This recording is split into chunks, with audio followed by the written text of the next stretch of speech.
কবি সুবোধ সরকারের লেখা কবিতা ময়ূরপঙ্খী। মেঘ বলে কি নাম রাখতে? কি নাম, কি নাম, কি নাম, কি নাম রাখতাম?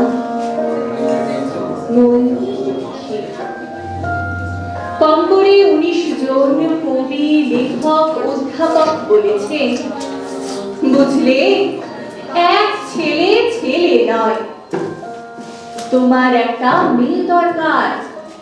ছেলে খারাপ হলেও বিপদ, ছেলে ভালো হলেও বিপদ। খারাপ হলে সারা পাড়া অভিশাপ দেবে, ভালো হলে আমেরিকা আমেরিকা কেড়ে নেবে। মেয়ে হলে নাম রাখতাম ময়ূরপঙ্খী। ভুল বললাম, নাম রাখবো ময়ূরপঙ্খী। ছোট ছোট পা, ছোট ছোট হাত, টলমল করে এগিয়ে আসছে সে আমার দিকে। ময়ূর, মা, আমাকে ভালোবাসবি তো? ছেড়ে যাবি না তো? অ্যাপ্লাই করেছো? জিজ্ঞেস করলো সমস্যারে 3 জন। আমি বললাম, দেখেও এসেছি। যে কোনোদিন হোম থেকে টেলিফোন এলে ছুটে গিয়ে তুলে আনবো ময়ূরপঙ্খীকে। চুমোই চুমোই তাকে ভরিয়ে তুলবো। সে তার 4 বছরের দাদা রোরো বাবুর সঙ্গে কাদা হয়ে ঘুমিয়ে থাকবে। অ্যাপ্লাই করেছো?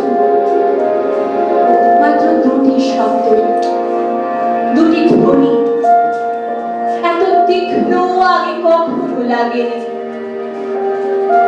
রাত্রে ঘুমের মধ্যে বহুদূর থেকে প্রতিধ্বনি এসে জিজ্ঞেস করলো, অ্যাপ্লাই করেছো? আমার জন্যে তুমি অ্যাপ্লাই করেছো?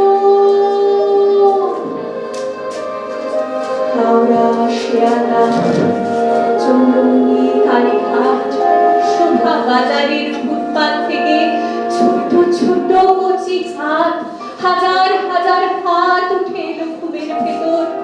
আমার জন্যে তুমি অ্যাপ্লাই করেছো? বাকিরা উঠে বসে থাকে। আমার সামনে কাকভোর, ফুটপাত আর ফুটপাত।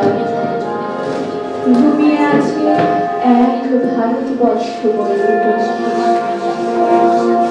আপনাকে পারি না, ঘুম থেকে, রাস্তা থেকে, ফুটপাত থেকে একটি করে ময়ূরপঙ্খী খোঁজ তুলে আনতে পারি না কি